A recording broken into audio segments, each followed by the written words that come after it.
Hey, what's good with you guys? This is Ronaldo Hernandez, and today I'm going to make another video about uh, being on an easy to digest diet while I fix my posture. So, um, the reason why I'm on this diet now, which is, it's basically like a paleo diet. I'm eating the flesh of fruit, and I'm eating mostly cooked vegetables. Sometimes I eat them raw, depending on what it is. Most of the time, I cook them. And that includes root tuber soup. And then I'm eating meat, and then that's pretty much it. I do count. I'm also eating like oils, like mostly just coconut oil, and sometimes I use some seasonings depending on what it is too. But I'm mostly on a diet now. Um, I try experimenting with grains. I try fermenting the grains. I try sprouted grains. I tried um, soaking grains, which is also the same thing as kind of like fermenting them. And um, I tried nuts and seeds. That doesn't go well either. So, and I'm just keeping it simple, just eating fruits, flesh fruits. I'm not even eating the skin. I peel all the skin off, except for like blueberries and maybe like peaches and nectarines, but mostly just the flesh of fruit and vegetables, root tubers, and meat. That's it. And the reason why I'm also on this diet too is because um, I found like some like information that um that I found it from this article from MSK Neurology. If people want to know, people want me to link the article, I'll post it. But today I'm not really gonna do it. Anyways, I read that people who have sway back posture um most of the time tend to have symptoms of like acid reflux, GERD, um, constipation, what else? And like a host of other problems. Bad digestion, and there's also like I'd also noted that also correlates with people who are deficient in thiamine. Like people who have thiamine deficiency have the same symptoms as those, and something to do with like the vagus nerve being kind of inhibited or weak. And that's also that vagus nerve part is also kind of linked. It's also linked with the say back posture too. There's like a weakness of that nerve. So I don't know.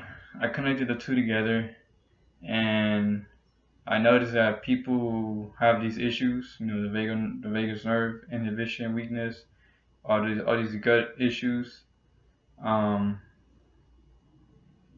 most of the time they they have trouble, digesting the food too, right? Obviously, because they get constipated, they get gas, they have acid reflux from not fully digesting the food. So, and that also kind of explains why, like, I have a lot of issues digesting many sorts of food. Most of the time, meat doesn't give me a problem, and some actually fruits and vegetables now don't really give me a problem either.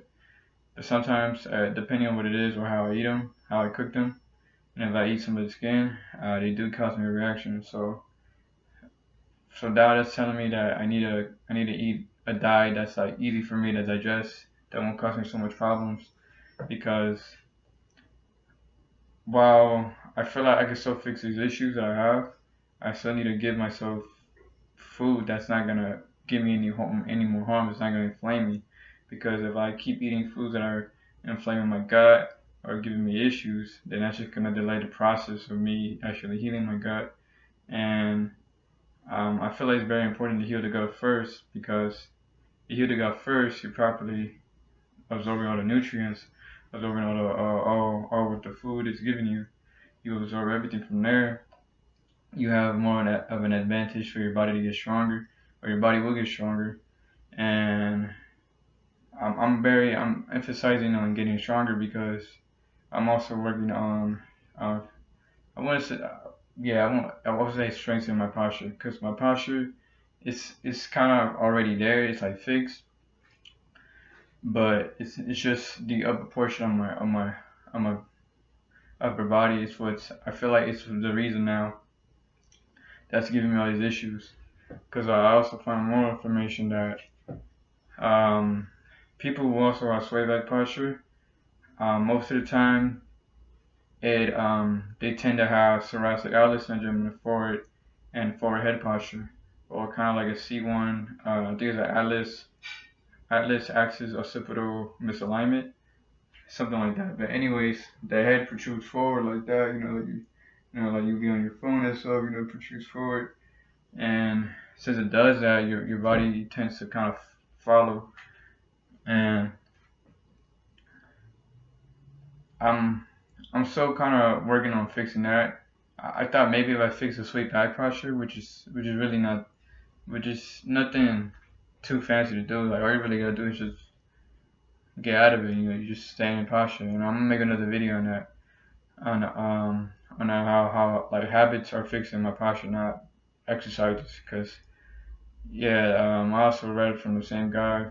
I also read information from the same guy who posted all these articles that I'm getting from.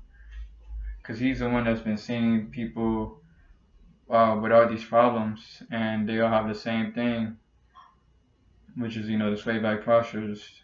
Most of the time they have thoracic outlet syndrome and forehead posture, or they come in for one of those, and they tend to have everything else, and it's all somewhat connected with all these issues that I have, and I feel like a lot of people also are dealing with too.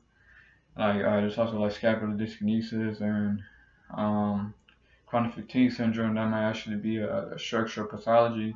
Now, because it might be because that's what the man from the article. He's like a scientist. He's a physical therapist, whatever.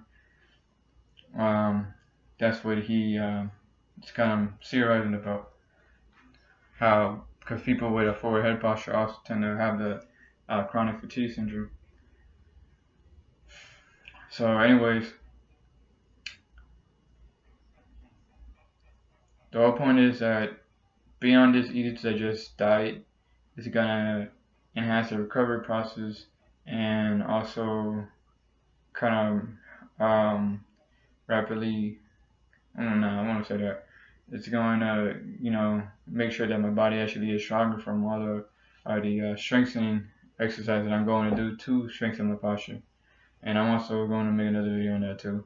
So yeah, it was kind of all over the place on this one, but hopefully I kind of provided some insight about um, what's really going on and all that. So thank you for tuning in, and this is a Fast Life.